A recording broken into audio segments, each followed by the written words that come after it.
இன்றைய தேவ வார்த்தை 1 கொரிந்தியர் 1:25. இந்தபடி தேவனுடைய பைத்தியம் எண்ணப்படுவது மனுஷருடைய ஞானத்திலும் அதிக ஞானமாய் இருக்கிறது. தேவனுடைய பலவீனம் எண்ணப்படுவது மனுஷருடைய பலத்திலும் அதிக பலமாய் இருக்கிறது. இன்றைய வசனத்தில் உலகத்தின் ஞானம் தேவனுடைய ஞானத்திற்கு எதிராக இருக்கிறது என்பதை பவுல் தெரிவிக்கிறார். உலகத்தின் பண்டைய காலத்தில் மற்ற சமூகத்தைப் போல கொரிந்தியர்களும் அறிவு சார்ந்த மற்றும் தத்துவம் ஞானத்தினுடைய தாக்கத்துடன் காணப்பட்டவர்கள். அது மனித ஞானத்தை உயர்த்துகிறதா இருந்தது.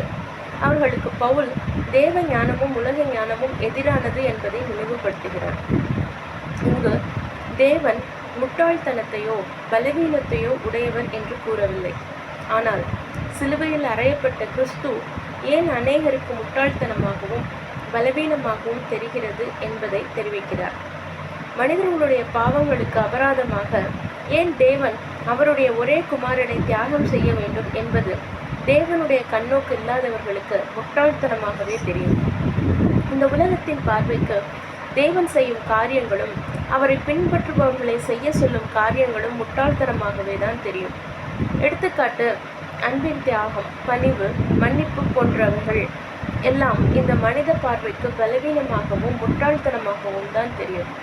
ஆனாலும் மனிதர்களுக்கு முட்டாள்தனமாக தெரிகின்றவைகள் உண்மையில் மனிதன் புரிந்து கொள்ளுதலுக்கு அப்பாற்பட்ட ஞானத்தை உடையது என்று பவுல் கூறுகிறார்.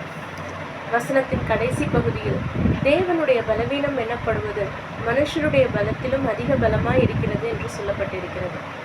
பரிசுத்த வேதாகமம் முழுவதும் தேவன் பலவீனமானவர்களையும் தாழ்த்தப்பட்டவர்களின் மூலம்தான் அவருடைய திட்டங்களை நிறைவேற்றினார் என்று பார்க்கிறோம். இது தாவீது கோலியாத் கதை முதல் தொடங்கி இயேசு சிலுவையில் அறையப்பட்டது வரை பலவீனமாக தோன்றியவற்றில்தான் தேவனுடைய பலம் காண்பிக்கப்பட்டிருக்கிறது. இது எந்த ஒரு மனித பலத்தையும் விட பெரிதான பலம் என்றும் எதோடும் ஒப்பிட முடியாது என்றும் நினைவுபடுத்துகிறது.